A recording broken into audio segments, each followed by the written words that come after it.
अस्सलामुअलैकुम, this is Maryam Maqsood, team member of Fatima educational system कीरांवाला।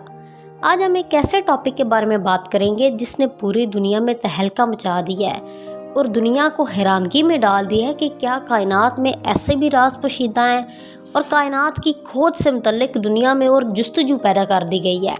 जी, तो मैं जेम्स वेब स्पेस टेलीस्कोप से ली गई उन पिक्चर्स के बारे में बात कर रही हूँ जो रिसेंटली नासा ने 12 जुलाई को अपलोड की हैं। इससे पहले मैं आपको बताती चलूं कि James Webb space telescope NASA ने यूरोपियन स्पेस एजेंसी और कैनेडियन स्पेस एजेंसी के साथ मिलकर बनाई है, जो कि 25 दिसंबर 2021 में लॉन्च की गई थी और अब 12 जुलाई 2022 को उसने ऐसे इमेजेस सेंड किए हैं जिसने पूरी दुनिया को हैरानगी में डाल दिए हैं। अब हम इन्हीं इमेजेस को बारी बारी देखेंगे। ये जो आपको माउंटेन्स के दरमियान एक वैली की ब्यूटीफुल इमेज नज़र आ रही है, ये एक्चुअल में कोई वैली नहीं है, ये कैरिना नेब्यूला में मौजूद रीजन NGC 3324 की एक पिक है। कैरिना नेब्यूला वर्ड एस्ट्रोनॉमी में यूज़ किया जाता है एक क्लाउड के लिए। तो कैरिना नेब्यूला एक ऐसा क्लाउड है जिसमें गैसेज हैं और डस्ट है और ये ऐसा रीजन है जहाँ न्यू स्टार्स बनते हैं। तो इसके एक पार्ट की ये इमेज कैप्चर की गई है जो कि इतनी क्लियर फर्स्ट टाइम कैप्चर की गई है। अब ये जो आपको नेक्स्ट पिक्चर दिखाई दे रही है ये स्टीफन क्विंटन की है। ये 5 गैलेक्सीज का एक ग्रुप है जो कम्पैक्ट फॉर्म में एक जगह पे मौजूद है, जिनमें से 4 बहुत ज़्यादा करीब हैं जो आपको इस पिक्चर में नज़र आ रही हैं, जबकि एक थोड़ी सी फासले पे है।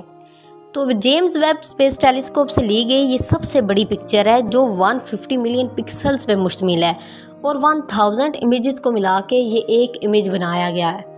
इसमें मौजूद गैलेक्सी डांसिंग मोड में है, एक दूसरे के फ्रैक्शन की वजह से ये रिवॉल्व कर रही हैं और ये ख्याल किया जाता है कि आज से अरबों साल बाद ये आपस में मिल के हो सकता है कि सिर्फ एक ही गैलेक्सी बना दें। इनके अंदर इनके अट्रैक्शन की वजह से आगे न्यू स्टार्स बन रहे हैं। स्टीफन क्विंटन की भी इतनी क्लियर इमेज फर्स्ट टाइम ली गई है जो कि जेम्स वेब स्पेस टेलीस्कोप से ली गई है। अब ये जो इमेज आप देख रहे हैं ये सदर्न रिंग नेब्यूला का इमेज है। ये एक ऐसे स्टार का इमेज दिखाया गया जो अपनी डाइंग स्टेज में है और इसके गिर्द जो आपको नेब्यूला नजर आ रहा है जो रिंग्स पे मुश्तमिल है वो एक्चुअल में इसी स्टार से निकलने वाली गैसेस और डस्ट पार्टिकल पे मुश्तमिल है।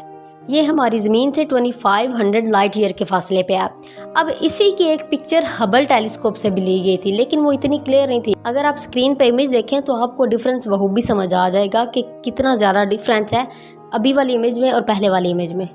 ये नेक्स्ट इमेज स्मैक्स 0723 का है। ये इलाका वो इलाका है जहाँ पे आप ग्रुप ऑफ 1000 गैलेक्सीज देख सकते हैं।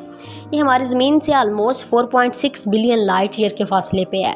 अब ये इमेज जो ली गई है ये एक रेत के ज़र्रे के बराबर, वो ज़र्रा जो हमारे एक आर्म के डिस्टेंस पे है उस जितने यूनिवर्स की पिक्चर ये ली गई है और ये इतनी मैग्नीफाई करके और इतनी क्लियर पिक्चर ली गई है जिसमें आप देख सकते हैं कि थाउजेंड्स ऑफ गैलेक्सीज हैं जो जिसमें बहुत ज़्यादा दूर हैं, बहुत फेंट सी नज़र आ रही हैं, जो करीब वाली हैं वो थोड़ी सी क्लियर नज़र आ रही हैं। तो ये इतनी मैग्नीफाइड इमेज भी first time James Webb telescope से ही ली गई है। ये लास्ट इमेज जो आप देख रहे हैं ये वेब के नियर इंफ्रारेड इमेजर और स्लाइटलेस स्पेक्ट्रोग्राफ की मदद से लिया गया है। ये एक ऐसा मिशन स्पेक्ट्रोग्राफ होता है जो तब लिया जाता है जब एक प्लैनेट किसी स्टार के सामने से गुजर रहा है। जब किसी स्टार के सामने से गुजर रहा है तो तब वो जो लाइट आ रही होती है वो वेब कैप्चर करती है और उसकी मदद से फिर ये एक स्पेक्ट्रोग्राफ बनाया जाता है।